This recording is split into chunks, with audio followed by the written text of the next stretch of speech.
Nellore corporation council సమావేశంలో మాజీ mayor నిరసన చేపట్టారు. ఇన్ఛార్జ్ మేయర్ రూప్ కుమార్ యాదవ్ అధ్యక్షతన కౌన్సిల్ జరుగుతూ ఉండగా ప్లకార్డు ప్రదర్శించి స్రవంతి నిరసన తెలిపారు. వెంటనే మేయర్ నోటిఫికేషన్ ఇచ్చి గిరిజనులకే మేయర్ పీఠాన్ని ఇవ్వాలని ఆమె డిమాండ్ చేశారు. అయితే ఇటీవల స్రవంతిని మేయర్ పదవి నుంచి తప్పించేందుకు కౌన్సిల్ ప్రయత్నించగా అనూహ్యంగా రాజీనామా చేసి ఆ పదవి నుంచి ఆమె తప్పుకున్నారు. దీంతో ఇన్ఛార్జ్ మేయర్గా డిప్యూటీ మేయర్ రూప్ కుమార్ యాదవ్ వ్యవహరిస్తున్నారు. ఈ నేపథ్యంలో గిరిజనులకు కేటాయించిన మేయర్ పీఠంలో గిరిజనులే ఉండాలని ఆమె నిరసన తెలిపారు.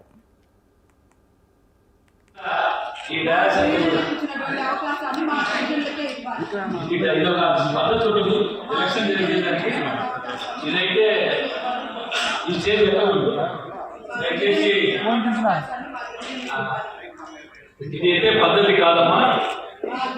గౌరవంగా మాజీ మహిళగా మాకు తెలుసు, ఖచ్చితంగా మీ గిరిజనులకే ఇస్తారు, మీ గిరిజనులకే ఇస్తారు. అది ఇక్కడైతే స్టేజ్ ఎక్కకూడదు. దయచేసి సోదరులందరికీ చెప్తున్నా, ఈ స్టేజ్ ఎక్కకూడదు.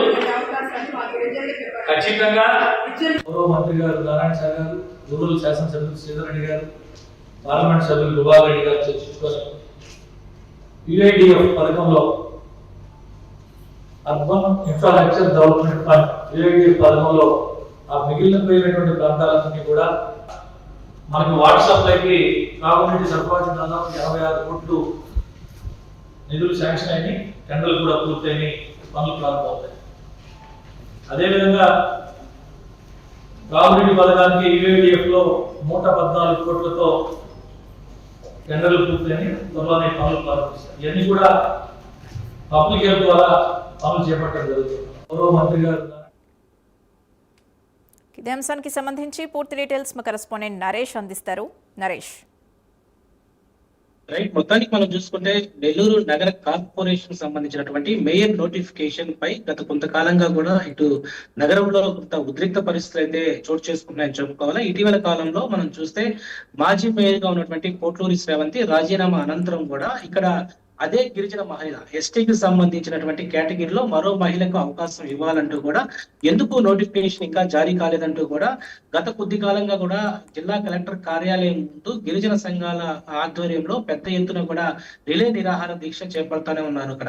అయితే ఈ రోజు నెల్లూరు నగర కార్పొరేషన్ లో సర్వసభ్య సమావేశం ఇన్ఛార్జ్ మేయర్ రూప్ కుమార్ యాదవ్ అధ్యక్షతన జరుగుతుంటే ఒక్కసారిగా కూడా కార్పొరేషన్ సర్వసభ్య సమావేశంలోకి మాజీ మేయర్ పోటూరి శ్రవంతి నిరసనతో ఒక్కసారిగా కూడా ప్లే కార్డ్స్ ప్రదర్శించడంతో అక్కడ లోపల ఉన్నటువంటి మాజీ ఎవరైతే ఇన్ఛార్జ్ మేయర్ రూప్ కుమార్ యాదవ్ అయ్యొచ్చు కార్పొరేటర్లు అంతా కూడా ఒక్కసారిగా కూడా అవాక్కయ్యారు. అయితే మాజీ మేయర్ పోటూరి శ్రవంతితో అక్కడ కార్పొరేషన్ సంబంధించినటువంటి వైఎస్ఆర్సీపీ కార్పొరేటర్లు మద్దతు ఇవ్వడంతో ఒక్కసారిగా కూడా అక్కడ కొంత ఉద్రిక్త పరిస్థితులు చోటు చేసుకున్నాయని చెప్పుకోవాలి. ఎవరైతే ఎస్టీ రిజర్వ్ అయినటువంటి ఈ యొక్క మేయర్ సంబంధించినటువంటి ఏదైతే రిజర్వేషన్ ఉందో దాన్ని మాజీ మేయర్ పోటూరి శ్రవంతి రాజీనామా తర్వాత మరో మహిళకి ఎందుకు ఇంకా కేటాయించలేదు, ఇన్ఛార్జ్ గా ఉన్నటువంటి రూప్ కుమార్ యాదవ్ ని ఎందుకు కొనసాగిస్తా ఉన్నారు, దీనికి సంబంధించి దాదాపు మనం వైజాగ్ లో చూసుకుంటే గతంలో 10 రోజులు 15 రోజులకే వైజాగ్ సంబంధించినటువంటి మేయర్ పీఠం అవిశ్వాసం పెట్టిన తర్వాత మరో మేయర్ అవకాశం ఇవ్వడం జరిగింది.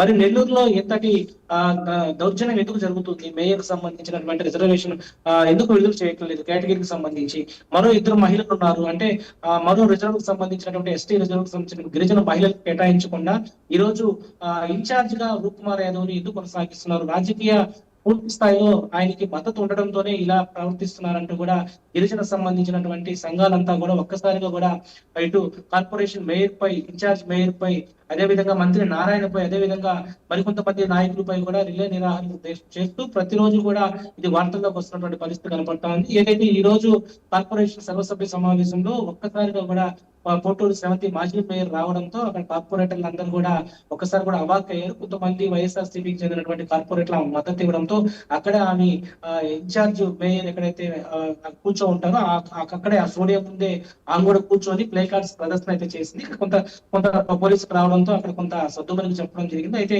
ఈ సమావేశం పూర్తి అయిపోవడంతో పోటూరి శ్రవంతి బయటకు వచ్చిన తర్వాత మీడియాతో మాట్లాడుతూ కూడా ఇక్కడ ఎస్టీ రిజర్వ్ అయినటువంటి ఈ సీటు ఎందుకు మాకు కేటాయించట్లేదు, ఇక్కడ ఏదైతే డిప్యూటీ మేయర్ గా ఉన్నటువంటి రూప్ కుమార్ యాదవ్ మమ్మల్ని గద్దె దిగించేంత వరకు కూడా మమ్మల్ని ఒప్పుకోలేదు. 4 సంవత్సరాల తర్వాత గిరిజన మహిళలకు 1 సంవత్సరం అవకాశం ఉందని చెప్పినప్పటికి కూడా మాకు ఈ యొక్క అవకాశాన్ని సద్వినియోగం చేయకుండా ఈ రోజు రూప్ కుమార్ యాదవ్ కేవలం ఈ యొక్క అధికార దాహంతోనే ముందుకు కొనసాగాడు. మరి ఇప్పటికైనా కూడా ఎస్టీ రిజర్వ్ అయినటువంటి మరో 2 మహిళలకి ఇక్కడ అవకాశం ఉన్నప్పటికీ కూడా ఎందుకు దీనికి సంబంధించినటువంటి ఇంకా ఎన్నికల కమిషన్ ఎందుకు ఇవ్వలేదంటూ కూడా మండిపడినటువంటి పరిస్థితి మొత్తానికి అయితే ఉంది. ఇక్కడ ప్రధానంగా కూడా జిల్లా వ్యాప్తంగా కూడా ఇది ఒక చర్చనీయాంశంగా కొనసాగుతా ఉంది. ఇక్కడ ప్రధానంగా కూడా రిలే నిరాహార దీక్ష మనం చూస్తే గత 4 రోజుల నుంచి కూడా ఇక్కడ రిలే నిరాహార దీక్ష జరుగుతా ఉంది. దాదాపు 7 రోజుల పాటు కూడా జరుగుతా ఉన్నటువంటి పరిస్థితుల్లో ఒక్కసారిగా కూడా ప్రతిరోజు ఉదయం నుంచి సాయంత్రం వరకు ఈ రిలే నిరాహార దీక్షలో కార్పొరేషన్ సంబంధించినటువంటి ఇన్ఛార్జ్ మేయర్ కి సంబంధించినటువంటి రూప్ కుమార్ యాదవ్ పై ఆయన అనేక ఆరోపణలు చేసినటువంటి పరిస్థితులపై మాట్లాడుతూనే ఉన్నారు. ఈ రోజు ఎస్టీ రిజర్వ్ గా ఉన్నటువంటి ఈ యొక్క ఏదైతే మేయర్ సంబంధించినటువంటి పీఠం ఉందో ఎందుకు ఇంకా కొనసాగుతా ఉన్నారు, ఎన్నికల కమిషన్ ఎందుకు స్పందించట్లేదు, ఇక్కడ ఉన్నటువంటి మున్సిపల్ శాఖ మంత్రి ఎందుకు స్పందించట్లేదు అంటే కూడా పదే కూడా అన్ని చేస్తున్నటువంటి పరిస్థితి కనపడుతుంది. ఒకవేళ గిరిజన మహిళ మాజీ మేయర్ పోట్లూరు శ్రవంతి ఏదైతే రాష్ట్రపతి నివాసం ముందు కూడా కూర్చునేటువంటి అవకాశం ఉన్నట్లుగా మనకు సమాచారం అందుతుంది. ప్రస్తుతం ఇది ఇక్కడ హాట్ టాపిక్ గా కొనసాగుతున్న పరిస్థితి ఉంది. Right, thank you Naresh.